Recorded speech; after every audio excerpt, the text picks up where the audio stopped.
Daniel 11. And as for me, in the first year of Darius the Mede, I stood up to confirm and strengthen him. And now I will show you the truth.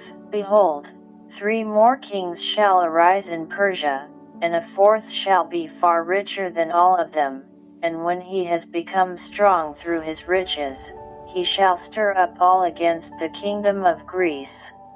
Then a mighty king shall arise, who shall rule with great dominion and do according to his will. And when he has arisen, his kingdom shall be broken and divided toward the 4 winds of heaven, but not to his posterity, nor according to the dominion with which he ruled, for his kingdom shall be plucked up and go to others besides these. Then the king of the south shall be strong, but one of his princes shall be stronger than he, and his dominion shall be a great dominion.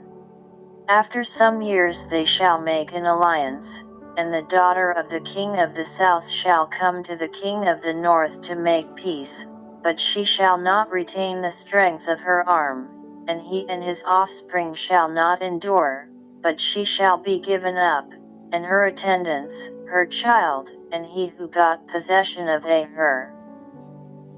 In those times a branch B from her roots shall arise in his place. He shall come against the army and enter the fortress of the king of the north, and he shall deal with them and shall prevail. He shall also carry off to Egypt their gods with their molten images and with their precious vessels of silver and of gold, and for some years he shall refrain from attacking the king of the north. Then the latter shall come into the realm of the king of the south, but shall return into his own land. His sons shall wage war and assemble a multitude of great forces, which shall come on and overflow and pass through, and again shall carry the war as far as his fortress. Then the king of the south, moved with anger, shall come out and fight with the king of the north, and he shall raise a great multitude, but it shall be given into his hand. And when the multitude is taken, his heart shall be exalted, and he shall cast down tens of thousands, but he shall not prevail. For the king of the north shall again raise a multitude, greater than the former, and after some years he shall come on with a great army and abundant supplies. In those times many shall rise against the king of the south, and the men of violence among your own people shall lift themselves up in order to fulfill the vision, but they shall fail.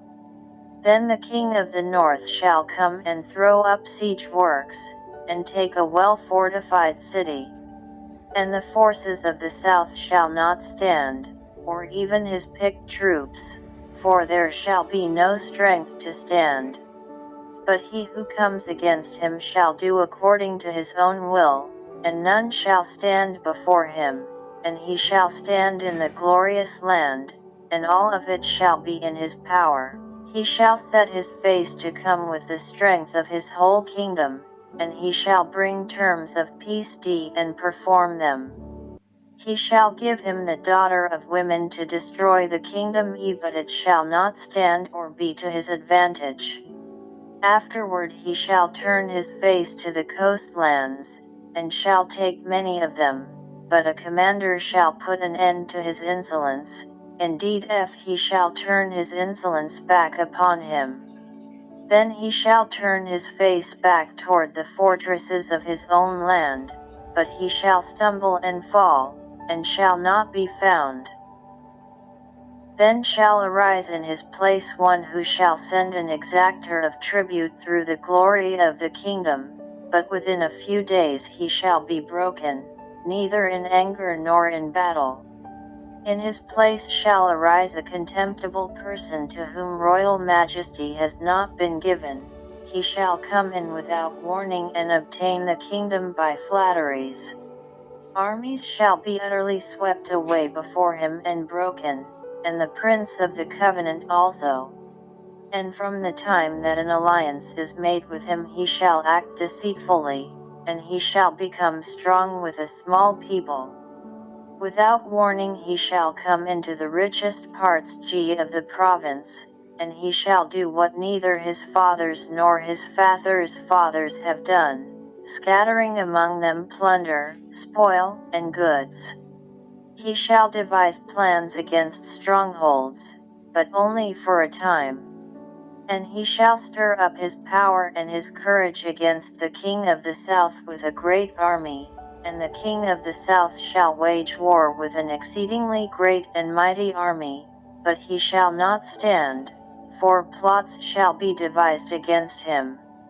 Even those who eat his rich food shall be his undoing, his army shall be swept away, and many shall fall down slain.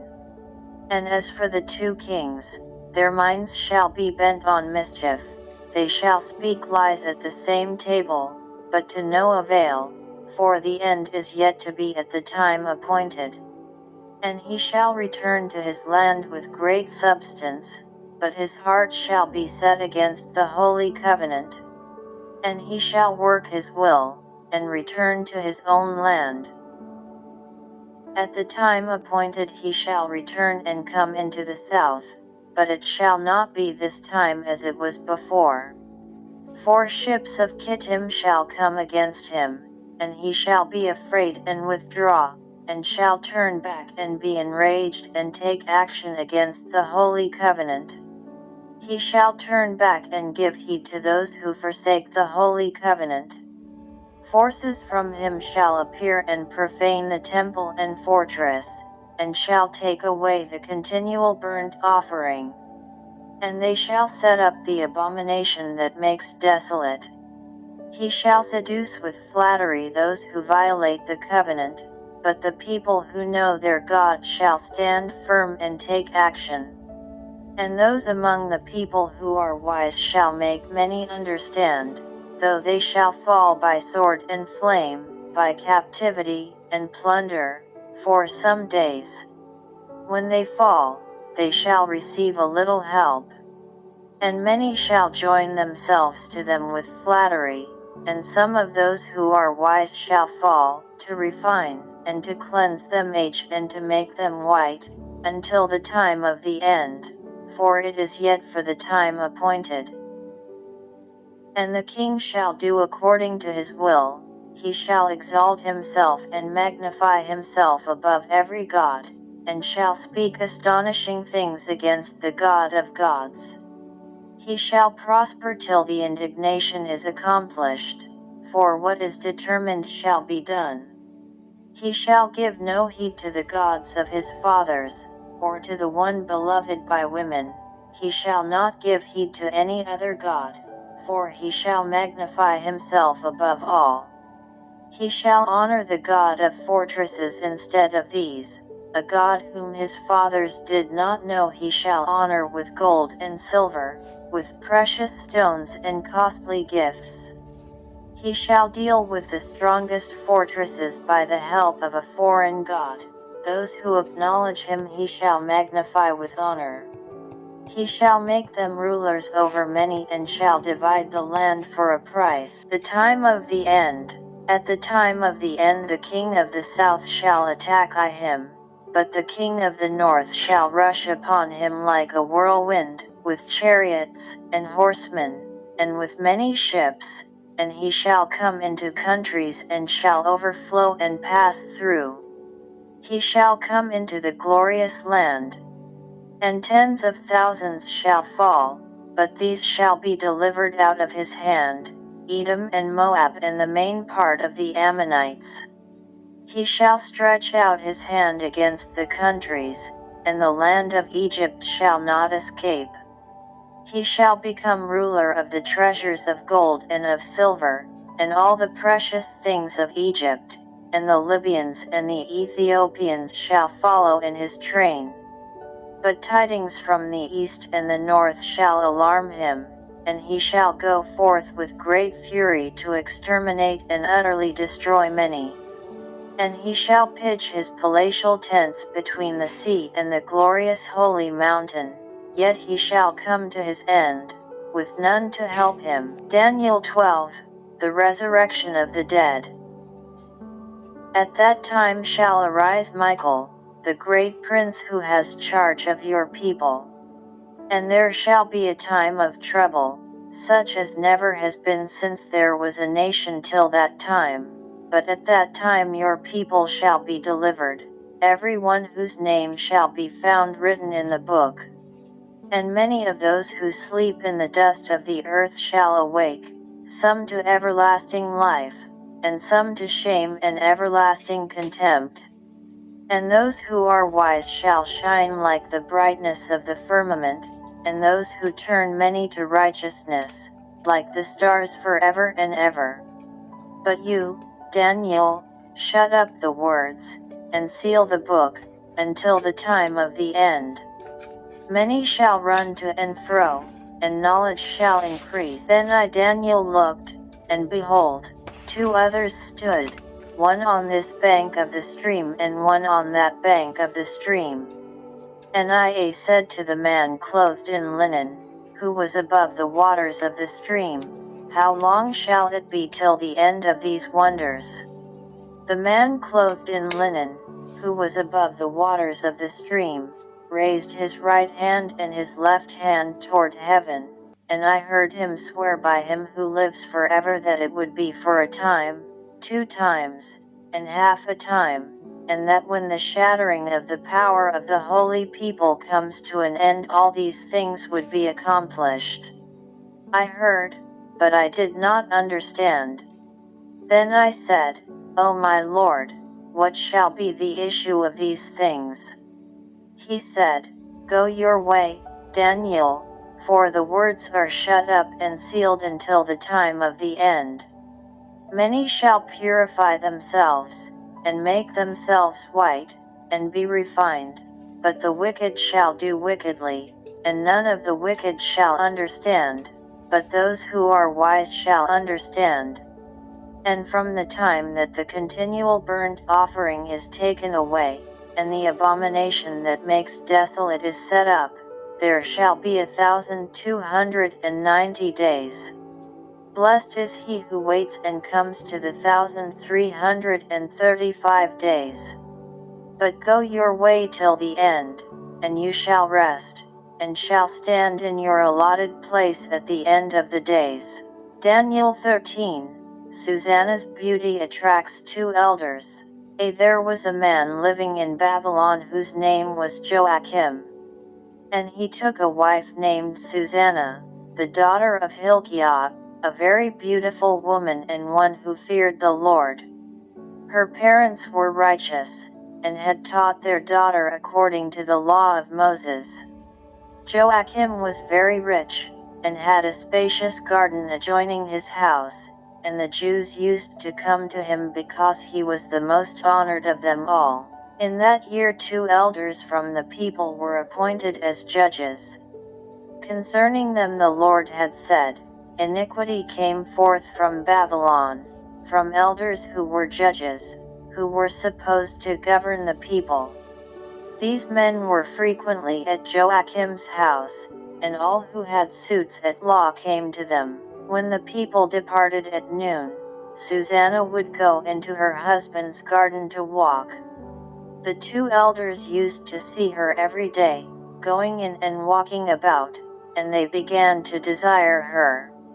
And they perverted their minds and turned away their eyes from looking to heaven or remembering righteous judgments. Both were overwhelmed with passion for her, but they did not tell each other of their distress, for they were ashamed to disclose their lustful desire to possess her. And they watched eagerly, day after day, to see her. They said to each other, Let us go home, for it is mealtime. And when they went out, they parted from each other. But turning back, they met again, and when each pressed the other for the reason, they confessed their lust. And then together they arranged for a time when they could find her alone. The elders attempt to seduce Susanna. Once, while they were watching for an opportune day, she went in as before with only 2 maids, and wished to bathe in the garden, for it was very hot. And no one was there except the 2 elders, who had hid themselves and were watching her. She said to her maids, "Bring me oil and ointments, and shut the garden doors so that I may bathe." They did as she said, shut the garden doors, and went out by the side doors to bring what they had been commanded, and they did not see the elders, because they were hidden. When the maids had gone out, the 2 elders rose and ran to her, and said, "Look, the garden doors are shut, no one sees us, and we are in love with you, so give your consent, and lie with us. If you refuse, we will testify against you that a young man was with you, and this was why you sent your maids away." Susanna sighed deeply, and said, "I am hemmed in on every side. For if I do this thing, it is death for me, and if I do not, I shall not escape your hands. I choose not to do it and to fall into your hands, rather than to sin in the sight of the Lord." Then Susanna cried out with a loud voice, and the 2 elders shouted against her. And one of them ran and opened the garden doors. When the household servants heard the shouting in the garden, they rushed in at the side door to see what had happened to her. And when the elders told their tale, the servants were greatly ashamed, for nothing like this had ever been said about Susanna. The elders testify against Susanna. The next day, when the people gathered at the house of her husband Joachim, the 2 elders came, full of their wicked plot to have Susanna put to death. They said before the people, "Send for Susanna, the daughter of Hilkiah, who is the wife of Joachim." So they sent for her. And she came, with her parents, her children, and all her kindred. Now Susanna was a woman of great refinement, and beautiful in appearance. As she was veiled, the wicked men ordered her to be unveiled, that they might feed upon her beauty. But her family and friends and all who saw her wept. Then the 2 elders stood up in the midst of the people, and laid their hands upon her head. And she, weeping, looked up toward heaven, for her heart trusted in the Lord. The elders said, "As we were walking in the garden alone, this woman came in with 2 maids, shut the garden doors, and dismissed the maids. Then a young man, who had been hidden, came to her and lay with her. We were in a corner of the garden, and when we saw this wickedness we ran to them. We saw them embracing, but we could not hold the man, for he was too strong for us, and he opened the doors and dashed out. So we seized this woman and asked her who the young man was, but she would not tell us. These things we testify."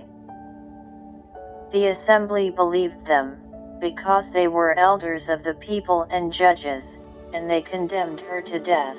Then Susanna cried out with a loud voice, and said, "O eternal God, who dost discern what is secret, who art aware of all things before they come to be, thou knowest that these men have borne false witness against me.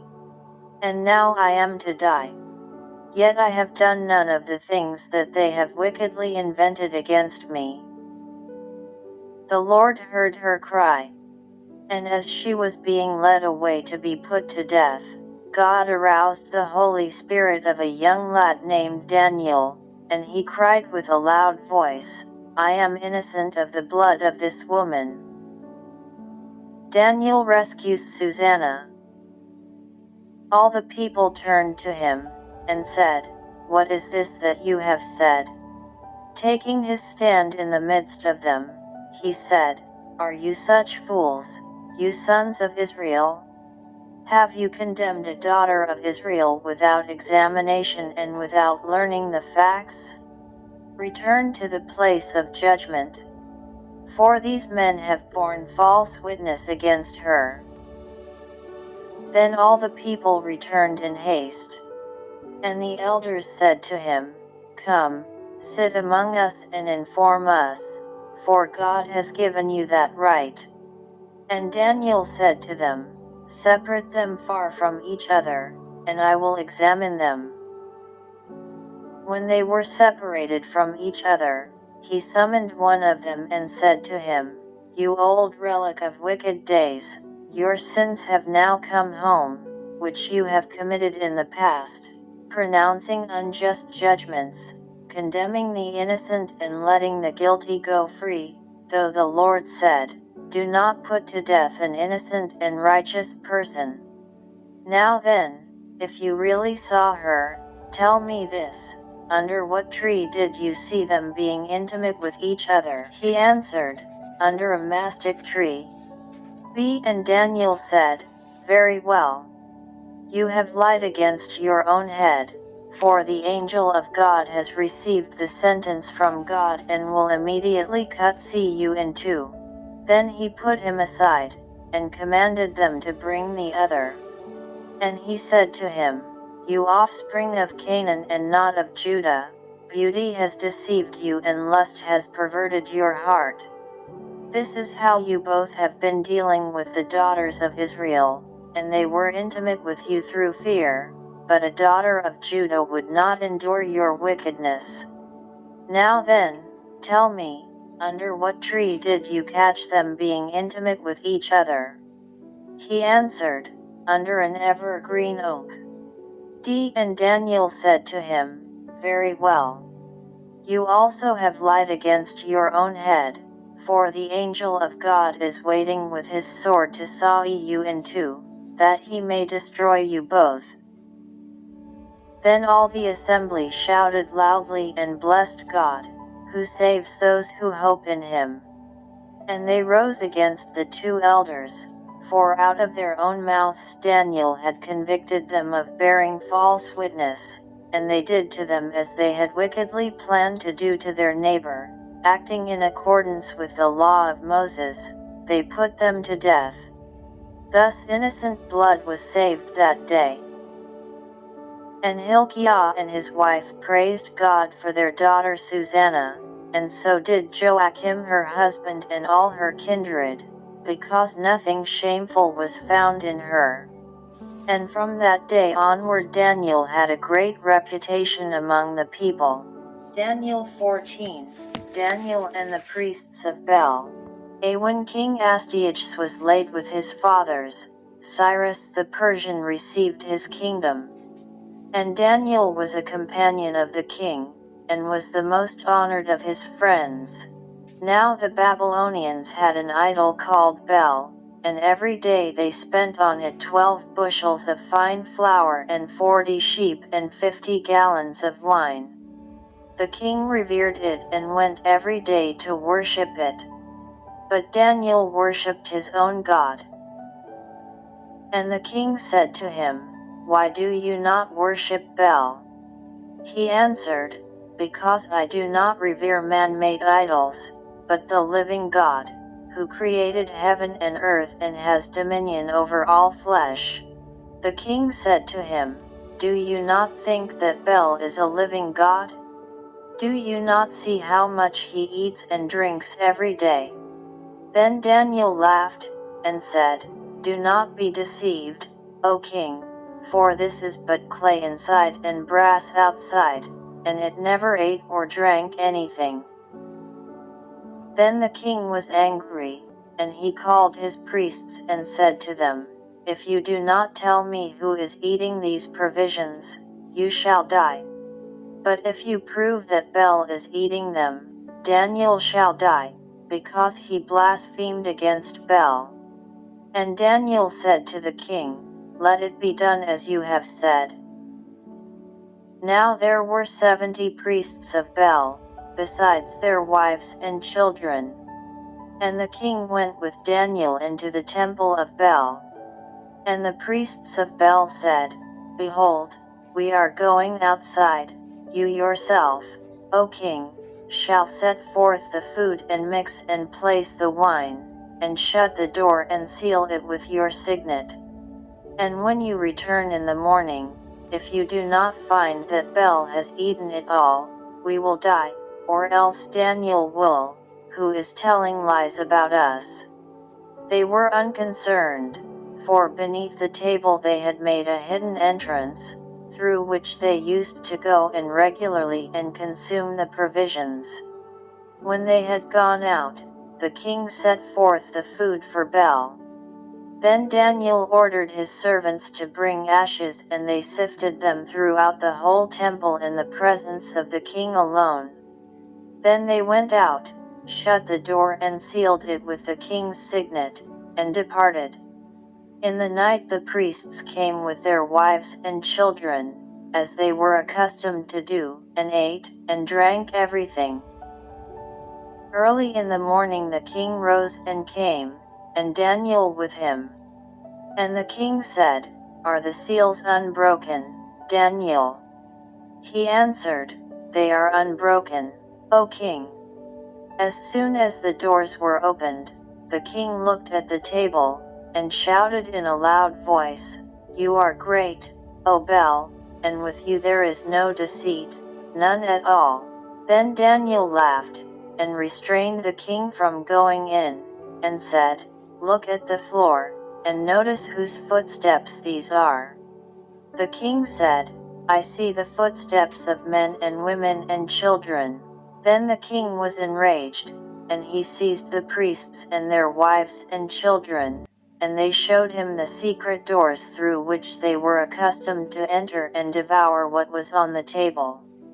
Therefore the king put them to death, and gave Bel over to Daniel, who destroyed it and its temple. Daniel kills the dragon. There was also a great dragon, which the Babylonians revered. And the king said to Daniel, "You cannot deny that this is a living God, so worship him." Daniel said, "I will worship the Lord my God, for he is the living God. But if you, O king, will give me permission, I will slay the dragon without sword or club." The king said, "I give you permission." Then Daniel took pitch, fat, and hair, and boiled them together and made cakes, which he fed to the dragon. The dragon ate them, and burst open. And Daniel said, "See what you have been worshipping." When the Babylonians heard it, they were very indignant and conspired against the king, saying, "The king has become a Jew, he has destroyed Bel, and slain the dragon, and slaughtered the priests." Going to the king, they said, "Hand Daniel over to us, or else we will kill you and your household." The king saw that they were pressing him hard, and under compulsion he handed Daniel over to them. Daniel in the lion's den. They threw Daniel into the lion's den, and he was there for 6 days. There were 7 lions in the den, and every day they had been given 2 human bodies and 2 sheep, but these were not given to them now, so that they might devour Daniel. Now the prophet Habakkuk was in Judea. He had boiled pottage and had broken bread into a bowl, and was going into the field to take it to the reapers. But the angel of the Lord said to Habakkuk, "Take the dinner which you have to Babylon, to Daniel, in the lion's den." Habakkuk said, "Sir, I have never seen Babylon, and I know nothing about the den." Then the angel of the Lord took him by the crown of his head, and lifted him by his hair and set him down in Babylon, right over the den, with the rushing sound of the wind itself. Then Habakkuk shouted, "Daniel, Daniel, take the dinner which God has sent you."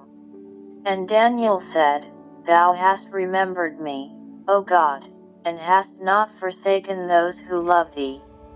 So Daniel arose and ate. And the angel of God immediately returned Habakkuk to his own place. On the 7th day the king came to mourn for Daniel. When he came to the den he looked in, and there sat Daniel. And the king shouted with a loud voice, "Thou art great, O Lord God of Daniel, and there is no other besides thee."